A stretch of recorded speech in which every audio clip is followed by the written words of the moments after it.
Record रखता है।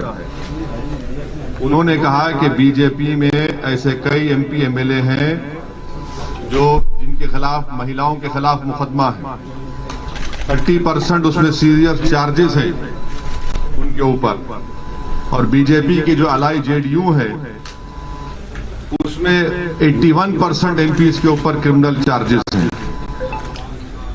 BJP में एक सांसद हैं मध्य प्रदेश से, उनके खिलाफ तो और सीरियस चार्ज है, आप जानते हैं, जो माजी में नाथूराम गोडसे को अपना हीरो माना और हेमंत करकरे के ताल्लुक से अनाप शनाप बका। और पांचवी बात यह है कि इस साल मार्च में सुप्रीम कोर्ट को जो एमिकस क्यूरी ने रिपोर्ट दी, सुप्रीम कोर्ट को यह बताया गया कि उत्तर प्रदेश में 77 केसेस जो मुजफ्फरनगर राइट के थे उनको उत्तर प्रदेश की सरकार ने विड्रॉ किया। खुद मुख्यमंत्री योगी आदित्यनाथ ने अपने खिलाफ एक केस को विड्रॉ कर लिया, और 2007 का जो गोरखपुर का केस उनके खिलाफ था, मुख्यमंत्री ने कहा कि इसकी प्रोसिक्यूशन की इजाजत नहीं देता। तो इससे एक बात और इससे बात साफ जाहिर हो गई कि जिस किसी पॉलिटिशियन का नाम प्रज्ञा होगा, अजय होगा, कुलदीप होगा, संगीत होगा, सुरेश होगा, कपिल होगा, वो लोकप्रिय नेता होगा, और जिसका नाम अतीक होगा, जिसका नाम शहाब होगा, जिसका नाम मुख्तार होगा, वो बाहुबली हो जाएगा। ये रियलिटी है, इसको आप इनकार नहीं कर सकते। और अगर अतीक अहमद मुजफ्फरनगर कांड से पहले अगर कोई प्रोवोकेटिव स्पीच देते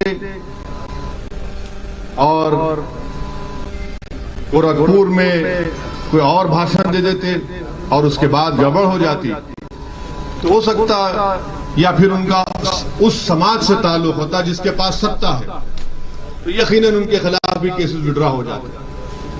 तो ये तल्ख हकीकत है, और भारत के कानून के लिहाज से अभी तक उन पर किसी भी केस में कन्विक्शन नहीं हुआ है। और उन भाभी हमारी बड़ी बहन भी हैं, वकील साहब भी उनके हैं। तो ये आपको सवालात आप जो करने के बजाय मैं खुद उन सवालात का थोड़ा बहुत तजुर्बा मुझे है, इतना बड़ा नहीं है आपकी तरह। आपका और मेरा वक्त बचाने के लिए मैंने ये बात आपके सामने रखी। अब हम लोग अपने पहले मेंबरशिप का, ये अतीक साहब की मेंबरशिप भी है, हमारी बड़ी बहन।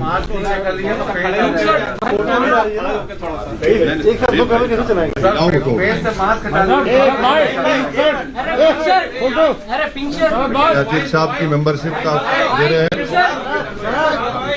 ये हमारी बड़ी बहन भाभी का भी मेंबरशिप और फिर पकड़ लेंगे। बिल्कुल बिल्कुल, आप जैसा बोलिए। अभी एक बार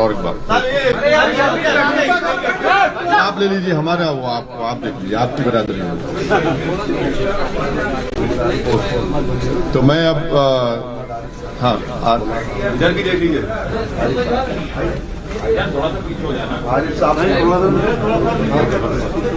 अब थोड़ी देर के लिए हमारे अतीक भाई की वाइफ और वो हमारी बड़ी बहन आपको कुछ बोलना चाहिए।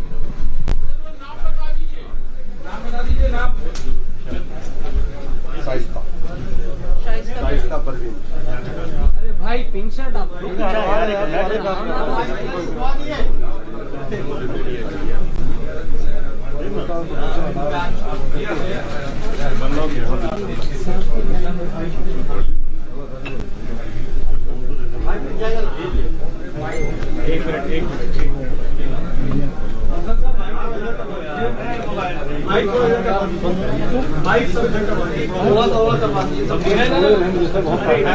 आप नहीं पूछने वाले हमसे कर दे। आप नहीं पूछेंगे हमसे। नहीं,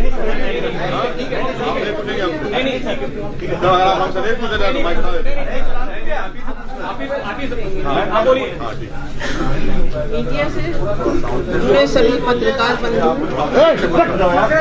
मीडिया से जुड़े सभी पत्रकार बंधु आदाब, अस्सलाम वालेकुम। मैंने बैरिस्टर जनाब असदुद्दीन ओवैसी साहब की बहुत सी तकरीरें सुनी और पार्लियामेंट में उनके डिबेट भी सुने और उनकी काबिलियत और दूरदर्शिता से बहुत प्रभावित हुआ। बैरिस्टर जनाब असदुद्दीन ओवैसी साहब का देश के प्रति प्रेम और संविधान के प्रति उनकी आस्था, अल्पसंख्यकों एवं दलितों के प्रति उनके प्रेम और उनके मिशन को देखते हुए मैं उनकी पार्टी ऑल इंडिया मजलिस इत्तेहादुल मुस्लिमीन MIM को ज्वाइन करता हूं और मैं भी करती हूं। आप सब से सहयोग की अपेक्षा है। बहुत शुक्रिया आपका। चलिए अब आप लोग जिम्मेदारान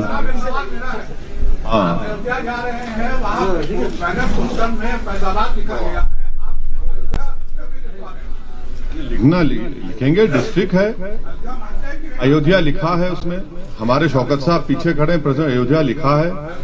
नहीं, अरे क्यों, अरे भाई फैजाबाद पार्लियामेंट कॉन्स्टिट्यूंसी में अयोध्या आता नहीं आता? आता है ना, क्यों नहीं मानेंगे? समाजवादी पार्टी के विधायक, उनका कहना है कि विधानसभा में एक प्रेयर कक्ष होना चाहिए। तो इस तरीके से बिहार अभी बांट देना भाई। झारखंड में एक, अरे भाई वो ये इरफान साहब कौन सी पार्टी के हैं? विधायक। पहले उनसे ये पूछ लीजिए कि अखिलेश यादव की राय क्या है। अखिलेश यादव अपनी मुंह से क्यों नहीं बोलते बात ये? आप क्या चाहते हैं? अरे हम क्या चाहते हैं? हम ये चाहते हैं कि उत्तर प्रदेश में जैसा कि हर समाज, हर बरादरी की एक पॉलिटिकल लीडरशिप है, उनकी एक पहचान है, उनकी एक शनाख्त है, उसी तरह इंशाअल्लाह ताला उत्तर प्रदेश में मुस्लिम अक़लियत की एक इंडिपेंडेंट पॉलिटिकल वॉइस हो, जिसको भारत का संविधान उसकी इजाजत देता है। ये जो मौसूफ का आप नाम लिए, ये सिर्फ इस तरह की बातें करते हैं। जब मुजफ्फरनगर का कांड हुआ, भारत की आजादी के बाद 50,000 से ज्यादा लोग बेघर हो गए। उस वक्त तो इनकी जबान बंद थी, गूंगे बने हुए थे। उस वक्त उनको उस मस्जिद याद नहीं आई जो आज मुजफ्फरनगर वीरान हो चुकी है। यही फर्क है, ये चीज हम लाना चाहते हैं। वैसे साहब, एक सवाल ये है कि जिस तरीके से आपने आजम खान साहब के स्वास्थ्य के बारे में बोला कि जल्दी वो स्वस्थ हो जाए, उनकी यूनिवर्सिटी बची रहे, क्योंकि वो यूनिवर्सिटी सबकी है। क्या जैसे आज अतीक अहमद जी के परिवार ने आपकी पार्टी को ज्वाइन किया है मजबूत करने के लिए, आप चाहेंगे कि आजम खान साहब भी आपकी पार्टी को ज्वाइन करें मजबूती के लिए? देखिए, मैं जो आजम खान साहब के बारे में कहा था उस पर आज भी कायम है। मगर आज वो जिस उलझनों में है, परेशानियों में है, तो उस तरह के पॉलिटिकल जवाब मैं नहीं दे सकता। अगर मेरी नेक तमन्ना है और हमारी ऐन ख्वाहिश है कि अल्लाह सुब्हाना व तआला उनकी तमाम मुश्किलात में आसानी पैदा करे।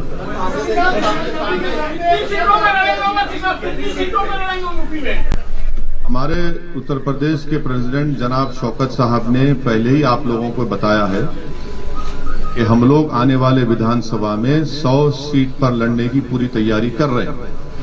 वैसे सवाल एक सवाल ये है, कल मुख्यमंत्री योगी आदित्यनाथ ने एक इंटरव्यू दिया हिंदुस्तान को और उनसे ये पूछा गया कि वैसे साहब कहते हैं आप तो लखनऊ के हैं या गोरखपुर के। उन्होंने कहा कि हाँ, क्या उनसे एक सवाल पूछा गया तो वैसे साहब ने कहा आप तो लखनऊ के नहीं, आप तो गोरखपुर के। उन्होंने ये कहा कि एक का DNA टेस्ट होना चाहिए, पता चल जाएगा कौन कहाँ का है। करवा लीजिए, चलिए, बाकी है तो आइए DNA कराते हैं। चलिए करा लेते हैं DNA। आप करा लीजिए, हम तैयार हैं। आप कराएंगे? आपको भी कराना पड़ेगा। अब ये नौबत आ गई कि DNA कराएंगे, यानी भारत के संविधान को नहीं मानेंगे, DNA को मानेंगे। कहिए, चलिए। सर, IFS मोहन भागवत ने कहा कि भारत में मुसलमान इन्वेडर्स के जरिए आए हैं, इस्लाम मजहब इन्वेडर्स के जरिए आया है और जितने भी सेंसिबल लीडर्स हैं उनको ये मांग करनी चाहिए कि जो भी कट्टरपंथ की बात करे उसका विरोध करना चाहिए, कट्टरपंथ मुसलमानों का। कि ये गोल मोल की बात हमेशा भगवत करते हैं। कभी बोले डीएनए हमारा एक है, लिंचिंग करने वाला गलत है। ये एक ही सांस में ये तो हमेशा रंग बदलते रहते हैं ना अपना। कभी एक बात बोलते हैं, कभी एक बात बोलते हैं। ये तमाम के तमाम संघी लोग जो होते हैं वो हिस्ट्री के बड़े वीक होते हैं। हिस्ट्री अगर पढ़ लेते तो मालूम होता कि वेस्ट कोस्ट पर इस्लाम पहले आया, इन्वेडर से नहीं आया। हिस्ट्री में कमजोर है। तो बताना ये चाहते हैं कि वो जो आरएसएस की जो आइडियोलॉजी है, जिसमें गोलवालकर और आपके सावरकर, ये दोनों ही बताते हैं ना कि पुत्र होली लैंड और मदर लैंड की जो गुफ्तगू करते हैं, तो उसी के रोशनी में उसी को रिक्रिएट करते हुए मोहन भागवत ने बात कही है। और मोहन सुनिए, अरे आपको सुन तो लीजिए, इतना तकलीफ क्यों हो रही है उनका, इनको क्रिटिसाइज कर रहे हैं। तो मोहन भागवत को जो पहली कॉन्स्टिट्यूशन की किताब बनी गई थी, जो आज भी लोकसभा पार्लियामेंट में है, उसमें मुगल बादशाह अकबर की फोटो है, टीपू सुल्तान की है। संविधान बनाने वालों ने उनकी तस्वीर डाली, उसके ऊपर क्या कहेंगे वो? तो इसीलिए कह रहा हूं कि हिस्ट्री में बड़े वीक हैं वो। आपके अलायंस पार्टनर में वो प्रकाश राठौर साहब कहने को तो वो आपके साथ जरूर है कि वो कभी भारतीय जनता पार्टी में भी चले जाते हैं बात करने के लिए, कभी समाजवादी पार्टी में भी टच में रहते हैं। तो क्या कुछ स्टेटस क्लियर कर पाएंगे कि आप लोग उनके साथ जा रहे हैं चुनाव में कि नहीं? नहीं, हम उनके साथ हैं। और एक पिछले बार टीवी कॉन्क्लेव हुआ था यही लखनऊ में, हमारी उनसे बातचीत भी हुई है और इंशाल्लाह सितंबर में हमारी दोबारा उनसे मुलाकात होगी, बात होगी। ओवैसी साहब, किन किन दलों से अभी तक आपका संपर्क हुआ है? उत्तर प्रदेश में 100 प्रत्याशी आप उतार रहे हैं और आपने समाजवादी पार्टी को भी एक प्रस्ताव दिया था कि अगर यूपी में उप मुख्यमंत्री मुस्लिम होगा तो ओवैसी की पार्टी उनके साथ मिलकर चुनाव लड़ेगी। क्या आपका कहना है? नहीं, अभी तो वो प्रस्ताव कहाँ दिए हम, आप लोगों ने नहीं सुने। आपने हमसे पूछा था कि क्या आप इनसे अलायंस करेंगे, हमने कहा तैयार है। आप पूछिए उनसे, वो तैयार है नहीं। तो अभी तक आपके पास कोई इस तरह का कोई संकेत नहीं आया? नहीं, आपके नहीं आया तो बता दीजिए, हमारे पास तो नहीं आया। आपका बयान था? मेरा बयान नहीं, आप ही के जिम्मेदारों ने मुझसे सवाल किया था तो मैंने उसका ही जवाब दिया। हाँ। क्यों ऐसा क्यों समझती सपा बसपा आपसे, क्यों डरती है? अब लैला की दुश्मनी में तो करते हैं ना पूरे मजनू।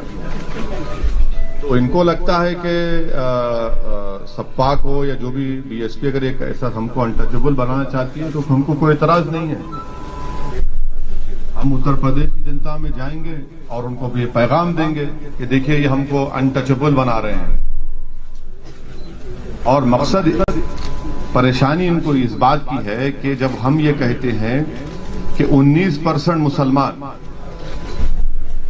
और आप MY कॉम्बिनेशन की बात करते हैं, आप 11% और 19% गुलामी आपकी करते रहे, आपकी जय जयकार करते रहे, आपको मुख्यमंत्री बनाए, आपको वोट दे, और आप हिस्सेदारी की जब बात होती है तो बात ही नहीं करते आप। मुजफ्फरनगर का इतना बड़ा फसाद हुआ, मुख्यमंत्री जनाब अखिलेश यादव थे। अगर वो केस चला देते तो आज योगी सरकार मार्च में 77 केसेस को वापस नहीं लेती। ये हर महाज पर ये नाकाम साबित हुए। ये नहीं चाहते उत्तर प्रदेश में कि मुस्लिम माइनॉरिटी की एक इंडिपेंडेंट पॉलिटिकल लीडरशिप क्रिएट हो। ये उत्तर प्रदेश के मुसलमानों का मुकद्दर ये बना चुके हैं कि 60% ड्रॉप आउट रेट है क्लास 5 से 7 साल की उम्र से 14 साल की उम्र तक। 2% मुसलमान बच्चे ग्रेजुएट होते हैं, 3% इंटर पास करते हैं, 12th पास करते हैं। ये मुकद्दर बना चुके हैं। जेल में 27% मुसलमान ट्रायल है। हम ये बात कर रहे हैं लीडरशिप की, हिस्सेदारी की, तो जाहिर है इनको तकलीफ होगी। और ये जनता देख रही है कि कैसे हर समाज को उनका हिस्सा मिल रहा है। क्या आप समझ रहे हैं कि नरेंद्र मोदी ने अनुप्रिया पटेल को, बाघेल साहब को ऐसे बना दिया मंत्री। उनकी बरादरी का वोट है, उनकी जात का वोट है, कास्ट का वोट है।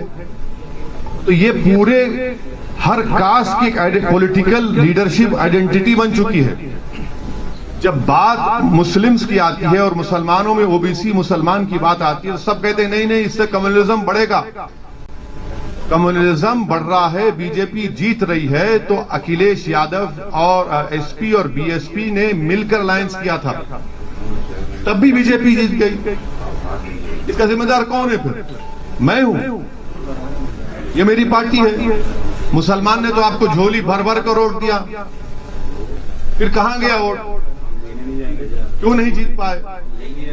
आज एक एग्जांपल, आज हम रुदौली जा रहे हैं, वहां पर जैदी साहब एक कैंडिडेट होते थे समाजवादी के एमएलए, वो 2012 में हारे 1000 वोट से, 17 आया तो 31,000 वोट से हार गए, और वहां पर यादव साहब जीत गए। बताए ना समाजवादी के लोग कि जैदी क्यों हारे और यादव क्यों जीत गए। इतनी मिसालें हम दे सकते हैं। खाली मुसलमानों के सहारे आप क्यों जीतना चाहते हैं? मुसलमानों के सहारे अकेले आप 100 सीटों पे नहीं, आपका सवाल बिल्कुल सही है। मैं तो अल्लाह के सहारे जी रहा हूं और कामयाब होऊंगा। आपने गलत फहमी आपको। हाँ बिल्कुल मिला रहे हैं भाई, कौन कह रहे नहीं मिला रहे हैं।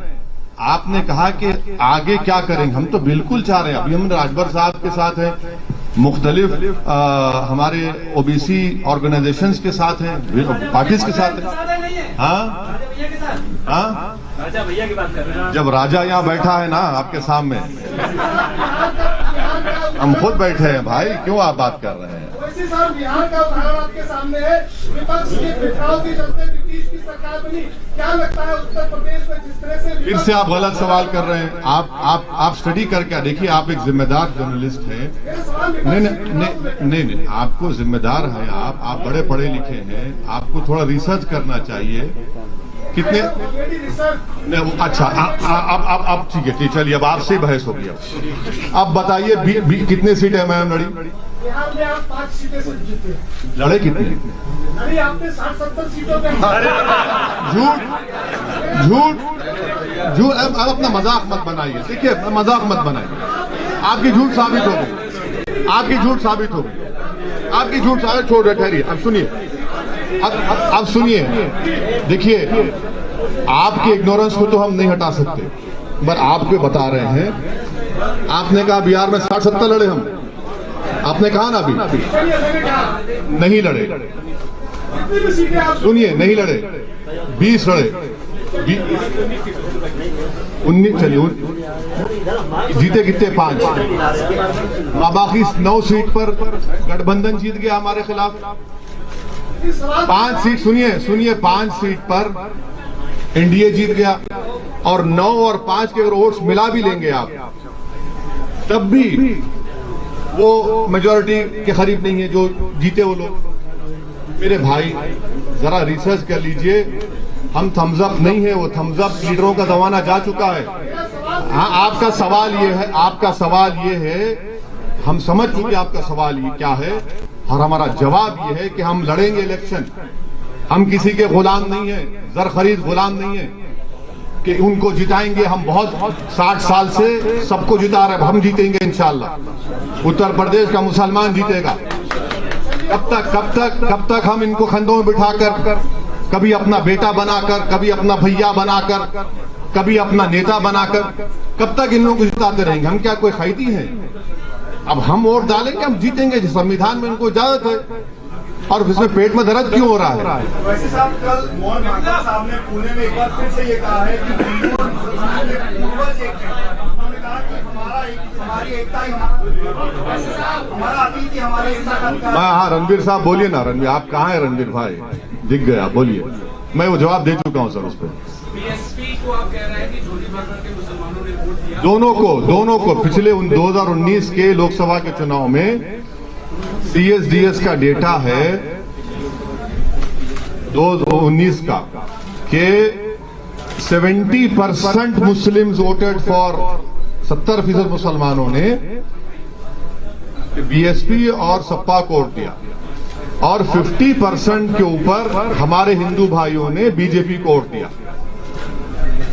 ये मैंने कहा। अभी मायावती जी का कार्यक्रम चल रहा है और वहाँ शंख बज रहे हैं, वैदिक मंत्र पढ़े जा रहे हैं, तो मुसलमान आखिर क्यों आपको वोट करें, क्या सोचते हो? वैसे ना वहाँ जय श्री राम के नारे भी आज लगे हैं। हाँ, नहीं, देखिए वो उनके पार्टी का प्रोग्राम है, जो करते कर लें। हमारा जो पॉलिसी, हमारा जो पॉलिटिकल ऑब्जेक्टिव है, हमारा जो कोशिश है उत्तर प्रदेश में, वो आपके सामने रख रहा है। यूपी के इलेक्शन में तालिबान भी एक मुद्दा होगा, आपका क्या सोचना है? क्या होगा? तालिबान है वो यूपी कौन बना रहा है? मैं आपको बताऊं, ऐसे नाम लेने से क्या मतलब है, किसी पार्टी का नाम लेने से? अरे आप क्यों डर रहे हैं? तालिबान एक मुद्दा हाँ, आपका भी विवादित बयान आया था। नहीं, बीजेपी कह रही है कि जो तालिबान का सपोर्ट कर रहे हैं, यहाँ पैसे लोग हैं जो सपोर्ट कर रहे हैं। हाँ, ये बोलिए ना, नाम लेके बोलिए। तो सुनिए, हाँ सुनिए, हकीकत ये है कि भारत के टैक्स पेयरों के पैसे 35,000 करोड़ रुपए हमने अफगानिस्तान में लगाए, जिसमें वाजपेयी सरकार भी सत्ता में थी, मनमोहन सिंह की सरकार और मोदी सरकार की 6.5-7 साल। ये 35,000 करोड़ में हमने डैम बनाए, अफगानिस्तान में हमने उनकी पार्लियामेंट बनाई, ईरान से छबार पोर्ट हम बना रहे हैं ताकि वहां से ट्रेड हो सके अफगानिस्तान में। अब वहां पर तालिबान आ चुका है और पिछले 20 साल में हर साल हमने करीब 800 से 900 अफगानियों को अफगानिस्तान से भारत लाकर उनको एजुकेशन करवाया, doctor, engineer, Indian military academy पढ़ाया। तो ऐसे 16,000 लोग हुए। हम ऑल पार्टी मीटिंग में गवर्नमेंट मोदी सरकार से सवालात की, जो मैं दोहरा देता हूं, आपकी आसानी हो जाएगी समझने के लिए। मैंने पूछा कि क्या तालिबान एक टेररिस्ट ऑर्गेनाइजेशन है? अगर है तो यूनाइटेड नेशन में भारत सैंक्शन कमेटी का चेयरमैन है, तो क्या उनको डीलिस्ट करेगा या उनको वैसे ही बरकरार रखेगा? नंबर 1। अगर ये नहीं करते तो क्या आप अनलॉफुल एक्टिविटीज प्रिवेंशन एक्ट में आप उनको टेररिस्ट लिस्ट में शामिल करेंगे, नहीं करेंगे? आप बताइए ना। और अगर ये भी नहीं करते तो फिर उनको खामोश रहना चाहिए, इस तरह की वाहियात बातें ना करें। जो उनको अपोज करा उसको ये नाम पुकार देंगे। आप सत्ता में हैं। ये सवालात मैंने ऑल पार्टी मीटिंग में भी किए, पब्लिकली भी किया हूं और आज आपके सामने कर रहा हूं। और मेरा मानना यह है कि अफगानिस्तान में जो तब्दीली आई है वो भारत के लिए ठीक नहीं है। 5वीं बात सुन लीजिए, कल का हिंदुस्तान टाइम्स अखबार, उन्होंने एक CIA के ऑपरेटिव चीफ जो अफगानिस्तान में अमेरिका की सीक्रेट एजेंसी, गुप्त एजेंसी के वहां पर जिम्मेदार थे, उन्होंने अपने इंटरव्यू में हिंदुस्तान टाइम्स को कहा कि भारत ने भारत के मुसलमानों को दूर करके, उनको एलिनेट करके बहुत बड़ी गलती की। ये अफगानिस्तान के पस मंजर उन्होंने कहा, मैंने नहीं कहा ये। उन्होंने अपने इंटरव्यू में यह भी कहा कि भारत में ये रिलीजियस और नेशनलिज्म के नाम पर जो कुछ हो रहा है ठीक नहीं है, उनके अल्फाज हैं। मैं फिर से आपके जरिए से मोदी सरकार से पूछ रहा हूं, वो जो CIA का जो जिम्मेदार आदमी अफगानिस्तान में था, जो ट्रंप सरकार को और बाइडेन को भी उनके लिए एडवाइस का, क्या वो सही कह रहा है झूठ? अगर झूठ कह रहा है तो कंडेम करिए उसको आप। ये हमारे सवालात हैं। और जो कुछ अफगानिस्तान में हुआ है और होने जा रहा है उससे पाकिस्तान को फायदा हो रहा है। बहैसियत एक इंडियन के ये हमारे लिए फ्यूचर में ये चैलेंजेस पैदा हो सकते हैं जिसको सरकार को जवाब देना है। वैसे साहब आसान सवाल पूछ लेता हूँ। नहीं, आप मुश्किल पूछिए ना। आप कोई मैथ्स के टीचर तो नहीं है हमारे। मान लीजिए आपको अप्रोच करते हैं IMI को, तो क्या आप उनको अलायंस के लिए तैयार होंगे? किसके? सपा और बसपा अगर आपको अप्रोच करते हैं कि अलायंस कर लेते हैं साथ में? सर पहले उनको अप्रोच तो करने दीजिए, हम तो बात करेंगे। हम तो बोल रहे हैं हम बात करने तैयार है। वो बात तो करें ना सर। वैसे साहब एक सवाल मेरा है कि जितनी भी विपक्षी पार्टियां हैं उत्तर प्रदेश में, जितनी भी विपक्षी पार्टियां हैं उनके पास संगठन है, समाजवादी पार्टी, बसपा पार्टी, कांग्रेस, जो भी है। आपको लगता है हमारे पास नहीं है? आपको लगता है हमारे पास नहीं है? उत्तर प्रदेश में सर आपको एक दिन हम अपनी गाड़ी में लेकर फिरेंगे, 10-15 जिला लेकर जाएंगे और आप थक जाएंगे, इतना फिरेंगे हम, आपको बताएंगे संगठन कहाँ है। बिल्कुल है संगठन। आप अगर आप बात एक मिनट, अगर आप बात कर रहे हैं 2017 की तो यकीनन मानता हूँ, मगर पिछले 2.5-3 साल में मैं हमारे पार्टी प्रेसिडेंट शौकत साहब और तमाम जिम्मेदारान, डॉक्टर साहब हमारे उत्तरवाला के कैंडिडेट हैं, उन सब ने बहुत से करीब 40 से 50 जिलों में संगठन को अच्छी तरह मजबूत किया, बूथ लेवल तक बनाने की कोशिश की है। संगठन है, 5 साल पहले नहीं था, मैं मानता हूं उस बात को, मगर अब है। लेकिन पिछड़ा वर्ग जो है, ओबीसी है और अल्पसंख्यक जो है वो रोडों पे दिखे, लेकिन आपकी पार्टी उनको समर्थन करती नजर नहीं है। रोडों पे दिखे? अभी भी रोड पे है। किसने पार्लियामेंट में CAA का बिल फाड़ा? नहीं, एक मिनट, अखिलेश यादव ने फाड़ा, कांग्रेस ने फाड़ा, कौन? किसने राह दिखाई कि ये CAA का कानून 2 मजहब के लोगों को मजहब की बुनियाद पर देश को कमजोर कर रहा है? हमने कहा, आज भी हम साथ हैं। हम आपको ये कहना चाह रहे हैं कि जरा हमारे नजरिए से बात को देखिए। इसलिए आपकी बात, आपका सवाल सही है, मगर वो सवाल में सच्चाई नहीं है। वैसे साहब, योगी आदित्यनाथ के लिए आपने कहा कि इंशाल्लाह योगी को मुख्यमंत्री नहीं बनने देंगे। आप चुनाव लड़ रहे हैं 100 सीटों पर, फिर मुख्यमंत्री कौन बनेगा और मैथ क्या है? देखिए, आप जानते हैं बीजेपी के एक MP हैं पाल साहब, जी जानते हैं ना? पाल साहब बने थे ना मुख्यमंत्री। हम भी तो पॉलिटिकल स्टूडेंट हैं, ये पॉलिटिकल स्टूडेंट है। कर्नाटका में येदियुरप्पा बने, होता है भाई, हो सकता है, इंशाल्लाह क्यों नहीं होगा। हमारा ऑब्जेक्टिव है कि उत्तर प्रदेश से बीजेपी को हराया जाए। हमारा कोशिश होगी इंशाअल्लाह ताला कि उत्तर प्रदेश से हम MIM के विधायक बने। हमारी कोशिश होगी कि अतीक साहब और भाभी और जो भी उनके परिवार लड़ना चाहेगा वो विधायक बनकर जाकर उत्तर प्रदेश में जोर से नाइंसाफी के खिलाफ आवाज उठाए। तो ये हमारी कोशिश होगी, ये हमारा ऑब्जेक्टिव है। इसमें बुरी बात क्या है? इसमें तकलीफ क्यों नहीं? क्या बात है? 100 सीटों पर आप चुनाव लड़ रहे हैं। अरे भाई, हमने कहा कि 100 सीट पर तैयारी हो रही है, तो हमने कहा कि 100 से बढ़ेंगे, हो सकता है। सर आप भागीदारी संगठन मोर्चा में है, हिंदुओं को टिकट देंगे आप? बिल्कुल। आपकी पार्टी क्यों नहीं देंगे? क्यों नहीं देंगे? बराबर देंगे। OBC हमारे भाई हैं, दलित हमारे भाई हैं, क्यों नहीं देंगे? बराबर देंगे। एप्लीकेशन भी है, बहुत से लोग अप्लाई करें, बिल्कुल देंगे, इंशाल्लाह जीतेंगे, वोट भी मिलेंगे। ओबीसी समाज के लोग रिजर्वेशन के खिलाफ लेकर प्रदर्शन कर रहे हैं लखनऊ में। OBC समाज के लोग रिजर्वेशन को लेकर प्रदर्शन कर रहे हैं। नहीं, 69,000 शिक्षा भर्ती, आपकी पार्टी का क्या स्टैंड? वो ये कह रहे हैं, हमने पार्लियामेंट में कहा कि OBC समाज का सेंसस होना चाहिए, बराबर होना चाहिए। मुसलमानों में भी OBC हैं, उनका भी सेंसस होना चाहिए। और 50% आबादी को 27% क्यों देंगे रिजर्वेशन? और जो 20% है उनको 50% रिजर्वेशन मिल रहा है। और भारत के प्रधानमंत्री नरेंद्र मोदी को कहते हैं कि मैं OBC हूं। ये कौन सी मोहब्बत और वफा की बातें प्रधानमंत्री कर रहे हैं? तो देश में कास्ट सेंसस होना चाहिए, और सेंसस की बुनियाद पर ही तो आप पॉलिसी बनाते हैं ना। और भारत को आजाद होकर 70 साल हो गए, तो सेंसस क्यों नहीं होगा OBC का? जब सेंसस में SC, ST, minority, Hindu, non Hindu लिखा जाता है, रिलीजन का, तो ये क्यों नहीं किया जाता? करना चाहिए हम बराबर। और आखिरी बात, 50% का ये जो रिजर्वेशन है, इसको खत्म करना चाहिए, इसको आगे बढ़ना चाहिए। ये हमारा पार्टी का, हमने बात पार्लियामेंट में अपनी स्पीच में कही, आप देख भी सकते हैं। Thank you sir, thank you.